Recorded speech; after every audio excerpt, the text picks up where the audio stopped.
কোন ওষুধ দিয়ে ডায়াবেটিস নিয়ন্ত্রণে আছে সেটি আরো বেশি গুরুত্বপূর্ণ। তো আপনাকে যে ওষুধগুলো দেওয়া হয়েছে সেগুলো হার্টের উপকার করছে নাকি ক্ষতি করছে?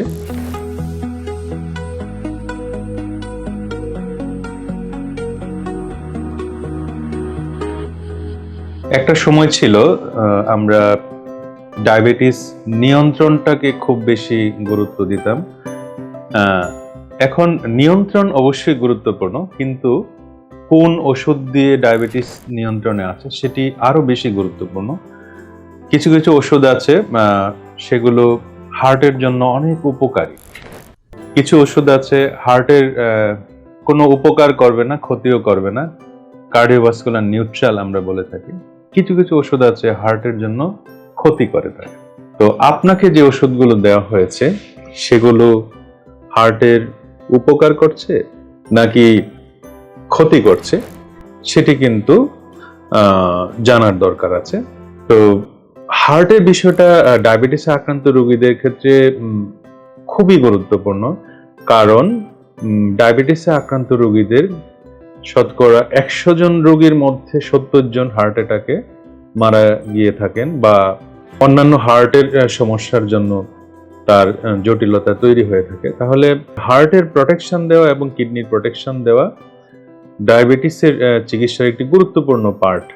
এখন কিছু কিছু ওষুধ আছে যেগুলো হার্টের জন্য অনেক উপকার বয়ে নিয়ে আসে। আমি সেই ওষুধগুলোর নাম বলার চেষ্টা করছি। যাদের হার্টের সমস্যা আছে বা বংশে হার্টের সমস্যা আছে বা হার্টের সমস্যা হওয়ার রিস্ক আছে, তাদের কিন্তু এই ওষুধগুলো সেবন করতেই হয়, কারণ গবেষণায় প্রমাণিত এই ওষুধগুলো পরবর্তী হার্ট অ্যাটাকের সম্ভাবনা কিন্তু যথেষ্ট পরিমাণ কমিয়ে দিতে পারে।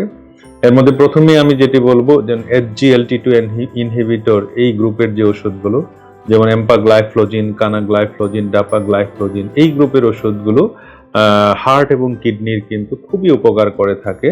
তাহলে যদি আপনার হার্ট অ্যাটাক হয়ে থাকে বা হার্টের সমস্যা থেকে থাকে, তাহলে SGLT2 ইনহিবিটর গ্রুপের ওষুধগুলো কিন্তু রাখতেই হবে। আরেকটি গ্রুপ অফ ড্রাগস আছে, যেমন GLP-1 রিসেপ্টর অ্যাগনিস্ট আমরা বলে থাকি। এই ওষুধগুলো সপ্তাহে একদিন সাধারণত এখন আমরা দিয়ে থাকি, বিশেষ করে যাদের ডায়াবেটিসের পাশাপাশি ওজন বেশি আছে, হার্টের সমস্যা আছে বা কার্ডিওভাস্কুলার রিস্ক আছে, ফ্যাটি লিভার আছে, স্লিপ অ্যাপনিয়া আছে, তাদের ক্ষেত্রে কিন্তু আমরা এই সপ্তাহে একদিন ইনজেকশন দিয়ে থাকি। তাহলে এই ইনজেকশন যেগুলো, সেগুলো কিন্তু ডায়াবেটিস কন্ট্রোলের পাশাপাশি হার্ট এবং কিডনিকে প্রোটেকশনেও কিন্তু গুরুত্বপূর্ণ ভূমিকা পালন করে থাকে।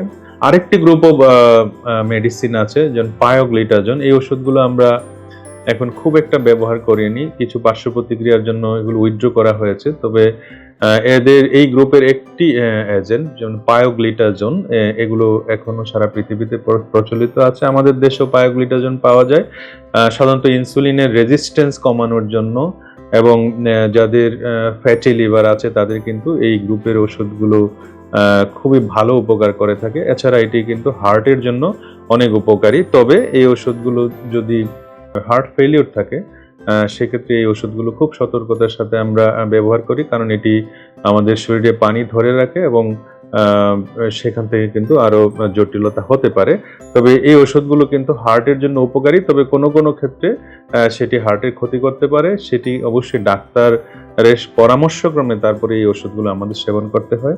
আরেকটি গ্রুপের ওষুধ আছে, খুবই কমনলি আমরা ইউজ করি, মেটফরমিন। এটি খুবই আদি একটি ওষুধ এবং পুরাতন বন্ধু ডায়াবেটিসে আক্রান্ত রোগীদের, এবং সেটিও কিন্তু হার্টের জন্য অনেক উপকারী। সেটি বিভিন্ন গবেষণায় ইতিমধ্যে প্রমাণিত হয়েছে। কিছু কিছু ওষুধ আছে হার্টের কিন্তু ক্ষতিও করতে পারে, সেই ওষুধগুলোর নাম আমি এখন বলতে চাই না সঙ্গত কারণে। তাহলে আপনার ডায়াবেটিসের চিকিৎসায় হার্টের জন্য উপকারী ওষুধ যোগ করা হয়েছে কি হয়নি, সেটি খুবই গুরুত্বপূর্ণ আপনার ডায়াবেটিস চিকিৎসার ক্ষেত্রে।